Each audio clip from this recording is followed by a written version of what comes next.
बिस्मिल्लाहिर्रहमानिर्रहीम अस्सलामुअलैकुम। बहुत ही मज़ेदार बीफ पुलाव की रेसिपी लेके हाज़िर हूँ आपके साथ, जो कि बहुत ही कम इंग्रेडिएंट्स में बनेगी। इसमें स्पाइसेस बहुत कम, लाइट, और ये बहुत ही मज़ेदार पुलाव बन के तैयार होता है। इसको आप यखनी पुलाव भी कह सकते हैं, या आप इसको एक सिंपल बीफ पुलाव भी कह सकते हैं। देख सकते हैं आपके बीफ कितना माशाल्लाह से टेंडर और अच्छे से जो है वो गला हुआ है। और यही जो है इसकी ख़ासियत होती है कि इसमें अच्छे से टेंडर हुआ गोश्त होता है, और उससे इसका जायके में इजाफ़ा होता है। तो चले आए इंग्रेडिएंट्स आपके साथ शेयर करते हैं। सबसे पहले आपने गरम मसाला ले लेना है। उसमें आपने सौंफ, बड़ी इलायची, ज़ीरा, काली मिर्च, खुश्क धनिया और दालचीनी लेनी है, छोटी इलायची भी। आपके पास जो भी स्पाइसेस हैं वो आप ले सकते हैं, मखसूस नहीं है कि आपने यही ज़रूर लेने हैं। आप इससे ज़्यादा भी ले सकते हैं अपनी पसंद के मुताबिक, और कम भी ले सकते हैं। अब इनकी आपने बना लेनी है एक अदद पोटली। ठीक है। अब हम एक प्रेशर कुकर लेंगे और उसमें ऐड कर देंगे गोश्त। गोश्त ऐड करने के बाद हम इसमें प्याज ऐड कर देंगे। प्याज हमने यहाँ पे एक जो है वो बड़े साइज़ का लिया था। उसके बाद हमने इसमें लहसुन और अदरक लिया। ठीक है। लहसुन अदरक हमने बिल्कुल थोड़ी क्वांटिटी में लिया, क्योंकि उसका सिर्फ हमें टेस्ट चाहिए। ये पोटली हमने बना ली थी किसी कपड़े में डाल के। तो अब हम इसमें थोड़ा सा नमक ऐड करेंगे और बस पानी ऐड कर दिया। लो जी, ये हमारा गोश्त जो है इसको हम वेट पे लगा देंगे। अब हम एक कढ़ाई लेते हैं और उसमें जो है प्याज शामिल कर देते हैं। इसमें जस्ट जस्ट जस्ट जो है ना वो प्याज जाएगा, और काली मिर्च और नमक, और इसका जायका इतना आला होगा कि बस क्या ही बात है। आप देख सकते हैं कि हमने जी अब प्याज को जो है वो गोल्डन ब्राउन कर लेना है।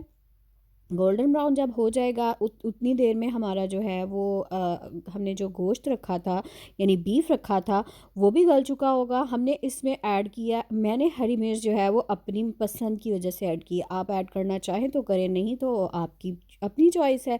आप उसको लंबी लंबी काट के भी ऐड कर सकते हैं। ये लहसुन जो मैंने साबुत ऐड किया है, इससे बहुत ही मज़ेदार टेस्ट आता है। अगर आपको पसंद है, मतलब थोड़ा सा स्टीम हुआ हुआ, तो आप ऐड कर सकते हैं। अगर नहीं तो भी कोई इशू नहीं है। अब हम इसमें जो है वो गोश्त हमारा जो है वो गल चुका है, तो हम वो इसमें ऐड कर देंगे। गोश्त ऐड करने के बाद हम इसकी थोड़ी सी बुनाई करेंगे। आप देख सकते हैं कि कलर थोड़ा डार्क लग रहा है, वो इस वजह से कि काली मिर्च जो है ना वो मैंने पहले ऐड कर दी थी। काली मिर्च आप बाद में ऐड करिएगा, ताकि कलर जो है वो इसका ज़्यादा डार्क ना हो। ठीक है। हमारा गोश्त जो है वो अच्छे से अब फ्राई हो चुका है, गोश्त भुन चुका है, खुशबू भी बहुत अच्छी आ रही है।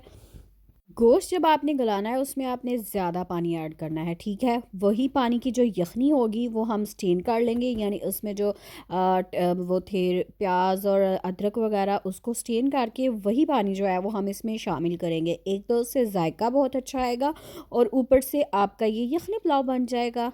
सिंपल। यखनी पुलाव की रेसिपी बहुत ही सिंपल है। कढ़ाई को अब हम कवर कर देंगे, और एक बॉयल आने तक हम इसमें जो है वो चावल शामिल कर देंगे। जब बॉयल आ गया तो हमने अब इसमें चावल को शामिल कर दिया है। आप यहाँ पे नमक जो है वो ज़रूर चेक करें। नमक आपका कम हो तो आप इसमें ऐड कर सकते हैं। और इसको हम जो है वो मिक्स करके, तो फिर हल्की आंच पे, या मतलब नॉर्मल मीडियम आंच पे जो है वो हम इनको पकने के लिए छोड़ देंगे। जब इनका पानी जो है वो थोड़ा सा खुश्क होने लगे, आपको लगे कि पानी का एक हिस्सा रह गया है, तो आप उसकी फ्लेम जो है वो बिल्कुल लो कर देंगे। आप देख सकते हैं कि हमारा पानी जो है वो तकरीबन खुश्क होने के करीब है। अब हम इनको एक दफ़ा मिक्स करेंगे, और इनको तकरीबन हम जो है वो लो फ्लेम पे इनको हम पकाएंगे। मैं आपको छोटा सा एक झलक जो है वो प्याज के रायते की भी दिखाती हूँ। अगर आपको इसकी रेसिपी चाहिए हो तो मैं आपके साथ शेयर कर दूँगी। और अब आप देख सकते हैं कि हमारे चावल जो हैं वो माशाल्लाह से बिल्कुल तैयार हो चुके हैं, और जिस तरह के आप देख सकते हैं कैसे एक एक दाना बन के तैयार हुआ है। हालांकि मैंने फुल जो हैं वो साबुत जो वाले चावल हैं वो नहीं लिए थे, और फिर भी माशाल्लाह से बहुत अच्छे जो हैं वो बन के तैयार हुए हैं। और ये बहुत ही मज़ेदार और यमी थी। यकीन जाने आप भी इस सिंपल सी रेसिपी को ट्राई करें और बनाएं। आजकल सर्दी भी है और मौसम भी है, तो मज़े उड़ाएं। वैसे तो बिरयानी और पुलाव का कोई मौसम नहीं होता, हम पाकिस्तानियों को ये ऑल टाइम फेवरेट होते हैं, लेकिन फिर भी सर्दियों में इसका थोड़ा-सा ज़्यादा मज़ा आता है। आप भी रायते के साथ इसको एन्जॉय करें और चैनल को सब्सक्राइब करना मत भूलिएगा। चैनल को सब्सक्राइब करें, वीडियो को लाइक और शेयर और कमेंट भी लाज़मी किया करें कि आपको रेसिपी कैसी लगी है। Thank you for watching my video, keep supporting, stay blessed, अल्लाह हाफ़िज़।